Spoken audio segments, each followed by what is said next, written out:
Nasaan na yung mga fish? Sino pala yung nakatabi ko doon?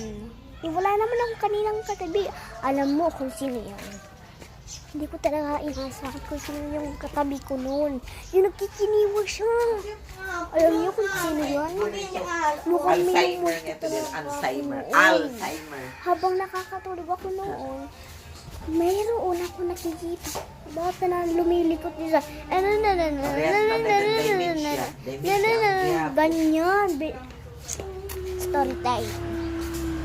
Kahapon, may nakita akong rat na pumasok sa aming bahay. Tapos, pagising ko ng umaga, nag-tiktok ako noon. Kitas ko mag-tiktok. Pumunta ako sa kitchen ko.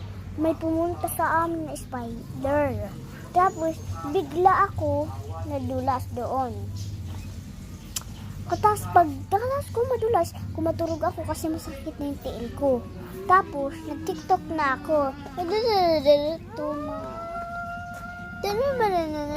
Tapos, pagtingin ko, may babaeng pumupan sa akin. Ganyan na.